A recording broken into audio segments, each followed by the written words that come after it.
అందరికీ నమస్కారం అండి.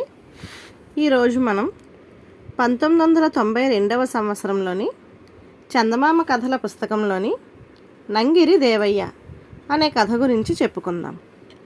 ఈ కథ రచించింది జె. ఉదయనాగ శిరీష గారు. బయ్యవరం అనే గ్రామంలో దేవయ్య అనే పని పాటు లేనివాడు ఒకడు ఉండేవాడు. అతడు ముక్కుతో తమాషాగా మాట్లాడుతూ ఉన్నట్టుండి ముక్కు పొడం గట్టిగా పీల్చి పెద్దగా తుమ్మేవాడు.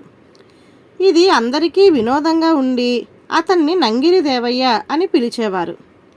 నంగిరి దేవయ్య ఎప్పుడూ ఎవరింట్లో భోజనం దొరుకుతుందా, ఎవరి నెత్తికొట్టి డబ్బులు సంపాదిద్దామా అని ఆలోచిస్తూ ఉండేవాడు.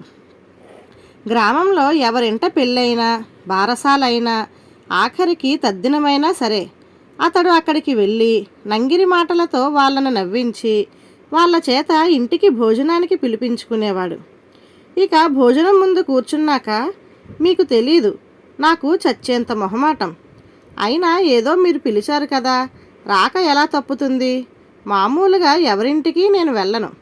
మరొక సంగతి, ఇప్పుడు తక్కువగా తింటే మీరు బాధపడతారు, ఎక్కువ తినలేకపోయినా మిమ్మల్ని నిరాశపరచకూడదు అంటూ హాయిగా ఇద్దరి భోజనం తినేవాడు.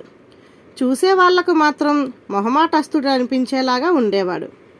క్రమంగా నంగిరి దేవయ్య సంగతి ఊళ్ళో అందరికీ తెలిసిపోయింది. దానితో అతడు భోజనానికి గ్రామస్తుల మీద కాకుండా ఉద్యోగరీత్యా అక్కడికి బదిలీ అయి వచ్చే కొత్త వాళ్ళ మీద ఆధారపడసాగాడు. ఒకనాడు దేవయ్యకు కొత్తగా వచ్చిన బాపనయ్య అనే కచేరీ ఉద్యోగి మామిడాకులు అరిటాకులు పట్టుకుపోతూ కనిపించాడు. క్షణాల మీద అతడు ఆయనతో పరిచయం చేసుకొని వాళ్ళింట్లో త్రినాథ వ్రతం అని తెలుసుకున్నాడు. అతడు బాపనయ్యతో, మరి చెప్పారు కాదేమండి, వ్రతం చేసుకున్నాక బంధుమిత్ర సపరివారంగా ఆరగించాలి. ఈరోజు సంగమేశ్వర శాస్త్రి గారు పిలిచారనుకోండి, ఎరిగిన వారు గనక ఆయన ఇంటికి మరెప్పుడైనా వెళ్ళవచ్చు. కొత్తగా గ్రామం వచ్చిన మీ ఇంటికి రావడం అన్ని విధాల ధర్మం. ఎంత క్షణంలో వచ్చేస్తాను, మీరుండడం కంచిమేక కామయ్య గారింట్లోనే కదా అంటూ ముక్కుపొడం పట్టుపట్టి ఠపీమని తుమ్మాడు. బాపనయ్య తను ముక్కు మొహం ఎరగనివాడు ఇంత మాట్లాడడం విని తెల్లబోయినా, సాటి మనిషి భోజనానికి వస్తున్నాడంటున్నాడని, సరే త్వరగా రండి అన్నాడు. అయితే నంగిరి దేవయ్య ఆ రోజు బాపనయ్య ఇంటికి భోజనానికి వెళ్ళలేదు.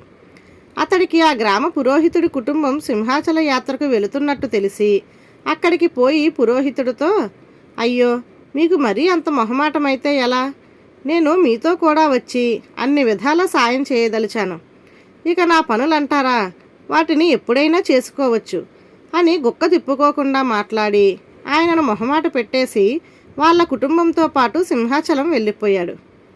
ఇక బాపనయ్య దేవయ్య వస్తాడనే నమ్మకంతో ఆ రోజు సాయంత్రం వరకు అతడి కోసం ఎదురు చూసి ఆ తరువాత భోజనం చేశాడు.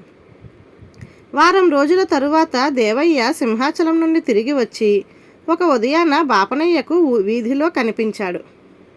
బాపనయ్య అతన్ని చూస్తూనే పట్టరాని కోపంతో ఏదో అనబోయేంతలో అతడు ఏమీ తొనక్కుండా, కోపగించకండి, నాలోని ప్రత్యేకత ఈసరికి మీకు అర్థమై ఉంటుంది. అభిమానం, అంతకు మించిన గౌరవం కొద్దీ నన్ను భోజనానికి పిలిచిన వాళ్ళు రాలేదని చాలా బాధపడిపోతారు.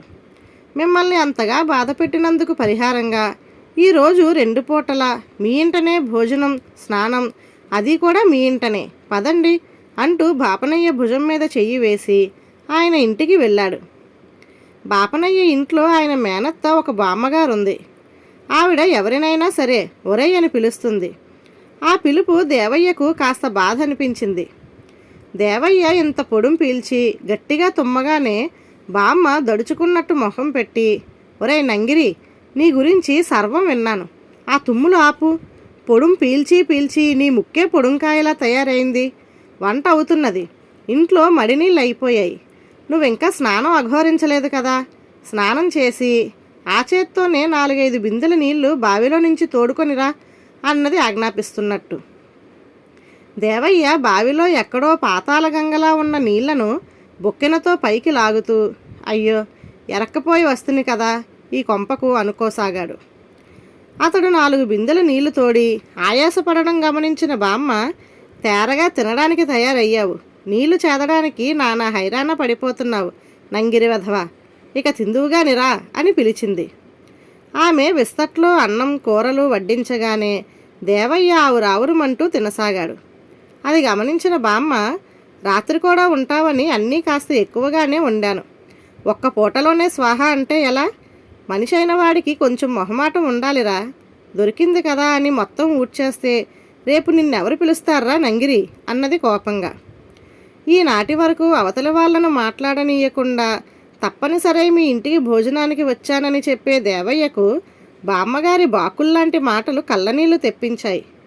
అతడు భోజనం ముగించి చెయ్యి కడుక్కోవడానికి లేచిపోతుంటే బామ్మ అతన్ని ఆపి, ఒరే, అప్పనంగా తిండి తినేసిపోతే నీ ఎంగిలాకి ఎవడెత్తుతాడు?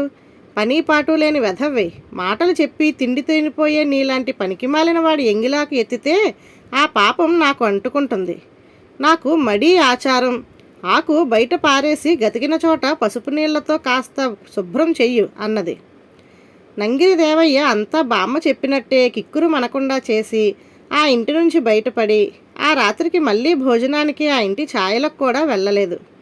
ఆనాటి నుంచి ఎవరైనా జాలిపడి అతన్ని భోజనానికి పిలిచినా 1-2 సార్లు ఆలోచించి వెళ్ళేవాడు తప్ప మాటకారితనం ఉపయోగించి పరాయి ఇంట్లో భోజనం చేసే అలవాటు మానుకున్నాడు. ధన్యవాదాలు.